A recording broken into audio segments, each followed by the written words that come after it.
Hello there guys and welcome back to the channel. So I did the completion run and an extra path of 9.4, and this is going to be kind of like my breakdown. This is not like a guide for the easiest completion, but I'll go through quest by quest and also kind of like discuss it in itself. Overall, I do think that 9.4 and the recent Karina challenges is probably the nicest thing MCOC has going on in recent times. And it's kind of nice to actually have a few pieces of content that are enjoyable, and you look forward to that kind of hype because we obviously have some issues in the game currently. All that said, 9.4 was different from the beta. I must say that in between the dual class gates, it did seem a bit more restrictive, and some of the strategies that didn't quite work. There are some absolute cheese MVPs though that I still enjoyed, and the corrupted Carina. I think it's on the easier side, to be honest, like, because this is one of the very few times when I go in blind without having watched any videos how to do the boss fight, and with a few basic kind of like tips and tricks from my viewers, I was able to do it without using any revives. So I basically went in with the champion, kind of like messed around and died, and figured it out along the way, and then the second or third fight I finished it off, and it was kind of on the easier side overall, all things considered. Like, for instance, definitely Behemoth initially seemed harder. Some of the other bosses, not to mention Ares.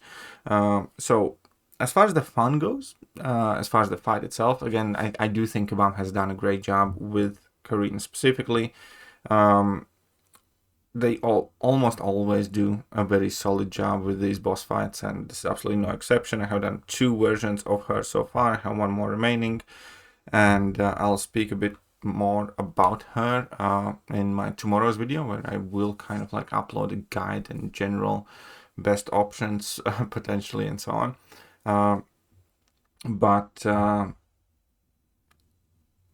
Yeah, I don't really have any major gripes with this fight. It's kind of enjoyable too.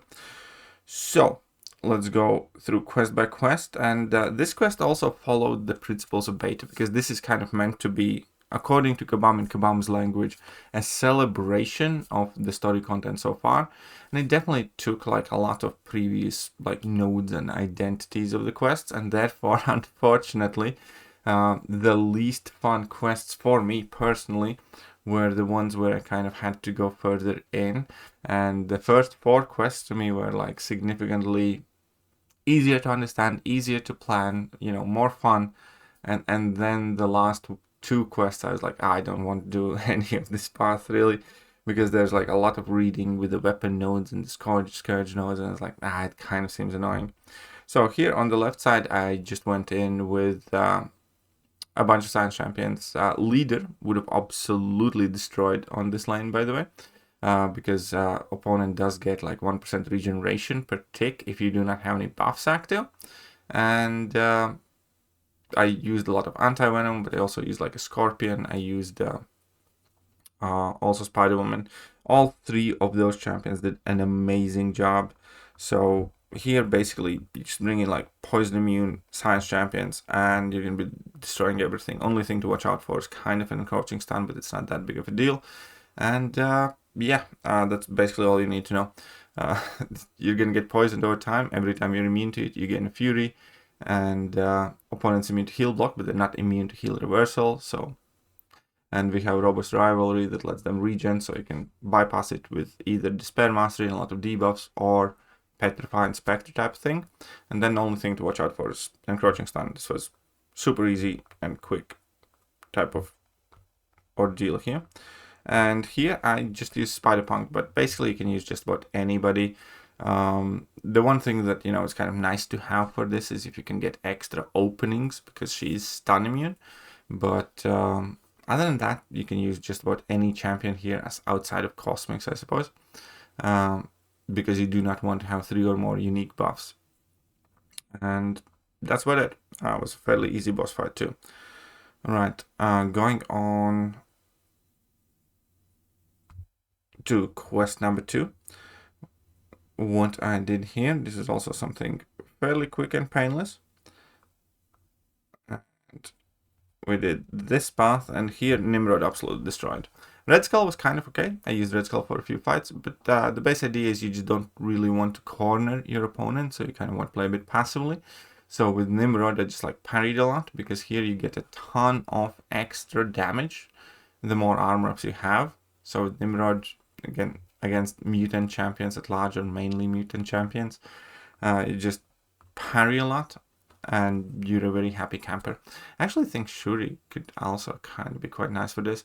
But yeah, opponent is gonna go unblockable if you push him into the corner. But with Nimrod or any other armor heavy champion, these are quite nice fights. Enjoyed that. But yeah, mainly used Red Skull and Nimrod. Nimrod was by far the most effective one.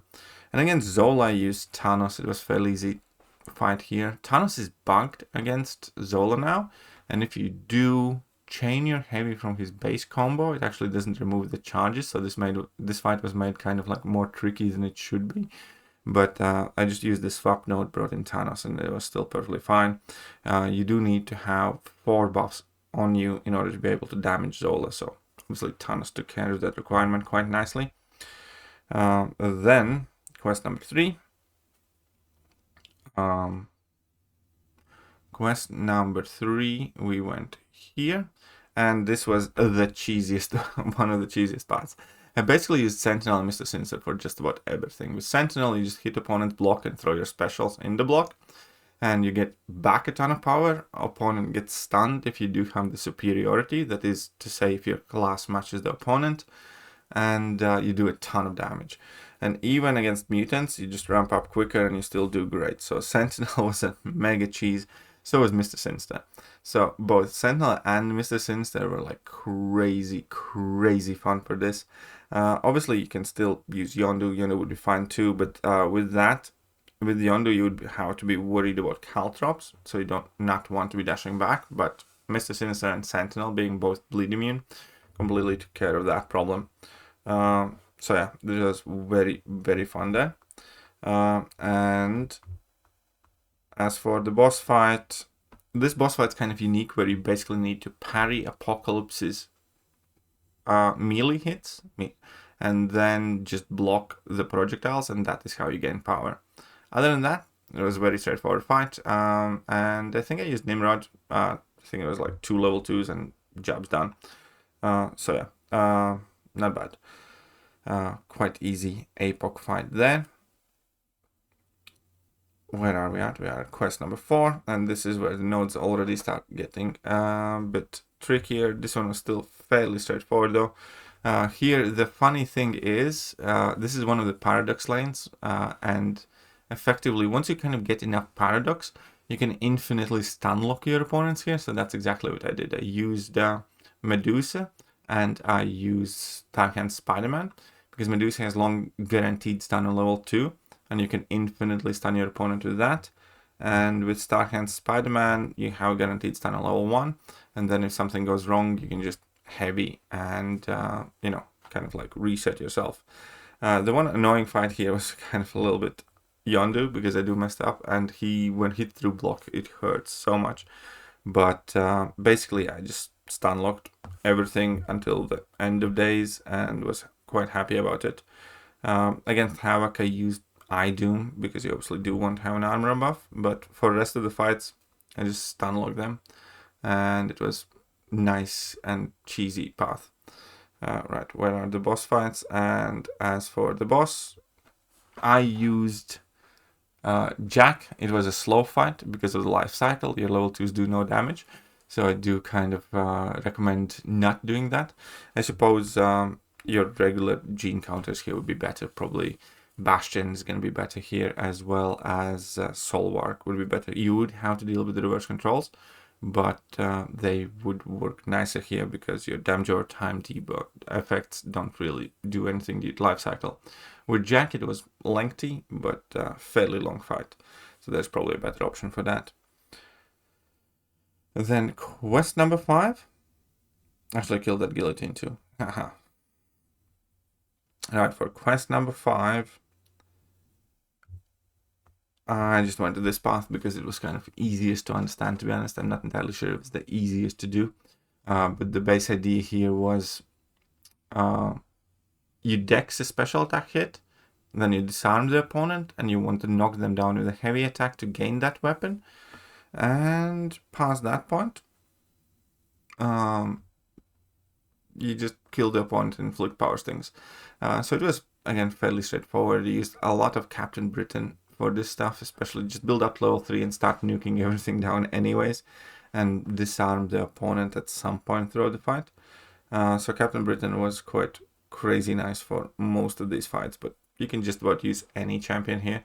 It was nice having Jean Grey for this Kate, so you can parry and easily knock her down and attack, and you do not need to worry about her evade, because she does not evade from passive stuns. So that is a quick side add-on there. And this guillotine fight is basically very, very straightforward. You do want a bleed immune champion, ideally, and you just never want to allow her to use a level 1. So you want to push her to level 2, which is kind of tricky, because she has power focus 1, and she will be kind of like very slowly gaining combat power after 1 bar. But that is what you want to be doing. You just want to block bait heavies, be bleed immune, not take any bleed damage, and then, push her to level 2s effectively. Then it was fairly straightforward.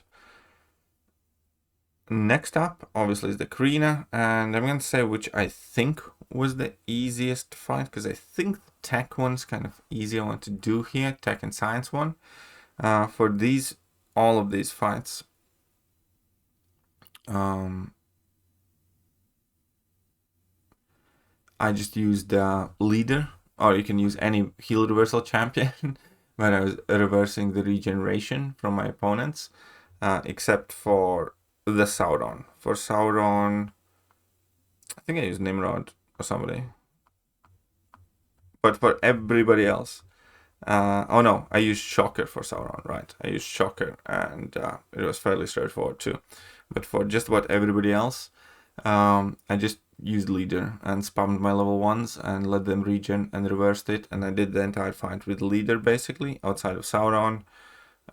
Just never dexed against Mojo, spun my level 1s, never dexed against Wiccan, spun my level 1s, pushed Bishop to level 2s only, and spammed my level 1s.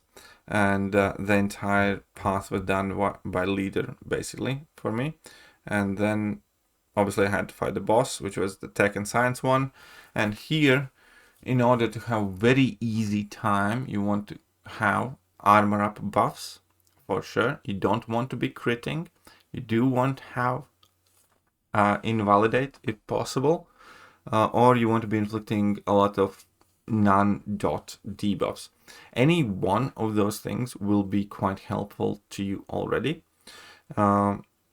And for me, Ironheart and Red Skull, they were fantastic. So Shocker, for instance, Doom would be nice, so on and so forth. And the entire point of this fight is baiting out level 1s.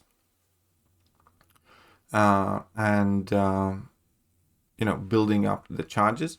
Also, she will be gaining kind of like charges that once they reach 100, they will be throwing a blast at you, which you ideally want to counter with a heavy attack. And it's super easy, because once you get the 100 charges, you can just kind of dash back, and it's going to start charging yellow. You start charging your heavy attack, and when that blast is approaching you, you throw it back at her. Once she has enough charges, I think about 15, you push her to level 2 and just block the level 2, and she's going to be damaging herself a lot. That's basically the entire fight. That's about as simple as I can explain it. So, again, super helpful if you can invalidate the prowess, if you don't crit, if you inflict lots of damage over time effects, and if you have armor buffs. Those things are kind of helping you in this tech science fight.